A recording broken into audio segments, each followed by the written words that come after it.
कहते हैं कि संवाद से ही समाधान हो सकता है, लेकिन ये भी हर किसी को नहीं आता। ये भी वही कर सकता है जिसको इसकी अच्छी परख हो सकती है, और यही कर दिखाया आईपीएस राहुल प्रकाश ने, जिनकी पूरी तारीफ अभी सोशल मीडिया पर हो रही है। जी हाँ, क्योंकि करिश्मा इन्होंने ऐसा ही किया है। क्या किया है उन्होंने, सब कुछ आपको पता चलेगा डिटेल में इस वीडियो में, इसलिए बने रहेगा आखिर तक हमारे साथ। नमस्कार, मैं हूं चेतना शर्मा। आप देखना शुरू कर चुके हैं संवाद भारत का, भारत के लिए। तो एक वीडियो मैं आपके साथ शेयर करूंगी, क्योंकि इस वीडियो को आपको देखना और समझना दोनों बहुत जरूरी है। एक तरफ थे नरेश मीणा, जिन्होंने आवेश और गुस्से में आकर वो कर दिखाया जिसकी सजा वो 6 महीने भुगत रहे हैं। 6 महीने से ज्यादा का वक्त बीत चुका है।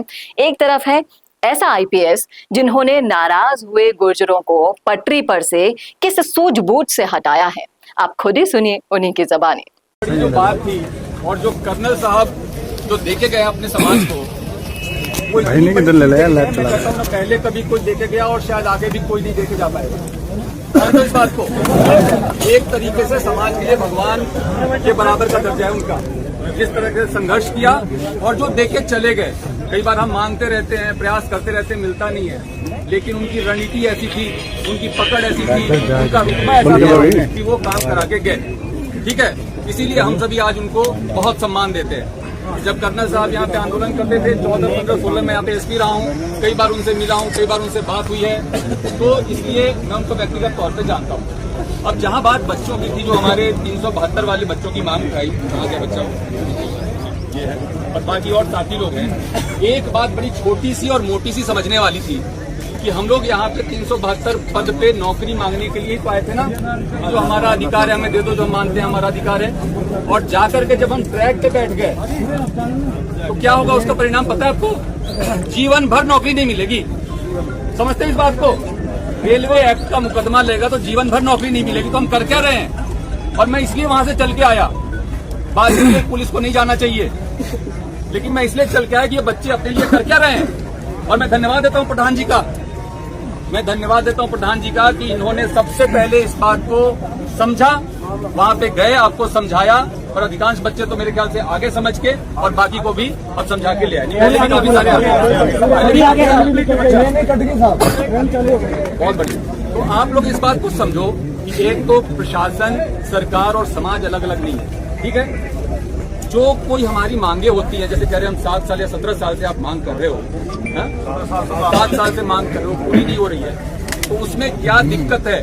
आपका पॉइंट ऑफ व्यू क्या है, सामने वाले का पॉइंट ऑफ व्यू क्या है? इसको क्लियर करने के लिए आज जो घोषणा हुई, जो मैंने सुना कि एक मंत्रिमंडलीय कमेटी का गठन हुआ है, जो कि स्थायी कमेटी है, वो एक बार के लिए नहीं बना है। वो हर 3 महीने पे मीटिंग करेगी और पहली मीटिंग इसी मंथ होगी, इसी जून माह में होगी। तो वहां तो आपकी बात सबसे पहले रखी जाएगी ना। तो इतना ज्यादा उद्वेलित होने वाली बात ही नहीं। और फिर भी अगर आपके दिल को चोट पहुंचा, मैं समझ सकता हूँ। हम लोग सभी रोजगार के लिए बहुत, हमने भी संघर्ष किया है। हम भी कॉलेज में पढ़े, दिल्ली जाके पढ़े, नौकरियों के लिए कंपटीशन दी, फिर नौकरी वाली नौकरी में हमें पता है कि एक बेरोजगार क्या होता है। लेकिन साथ ही साथ अगर ये दर्द था तो थोड़ा सा धैर्य रखना चाहिए था, मैं मानता हूँ। और मैं कोई आपसे दूर नहीं हूँ, प्रशासन आपसे दूर नहीं है, कलेक्टर साहब, एसपी साहब आपसे दूर नहीं है, और न सरकार आपसे दूर है। मैं आपको कहना चाहूंगा, आपकी जो महापंचायत थी उसमें आपका बिंदु था, जितने भी उसमें पॉइंट्स थे, कैबिनेट से प्रस्ताव पारित करा के भेजने की बात है। एक ये मन में हमेशा डर रहता है सबके कि कहीं हमारा आरक्षण खत्म नहीं हो जाए। ठीक है, तो वो 9वीं अनुसूची में डालने के लिए कैबिनेट से प्रस्ताव पारित करने की बात जो कि पहली बार हुआ। इसके साथ ही जो मुकदमे वापसी की बात है, जिससे हम सभी लोग परेशान रहते हैं, हमारे बच्चे परेशान रहते हैं, उसमें केवल अवेलेबल ही नहीं बल्कि जो दूसरे, जिसमें कि नोटिस दे करके भी कार्रवाई की जा सकती है, उसके भी डिस्पोजल की बात और सहमति दे दी गई है।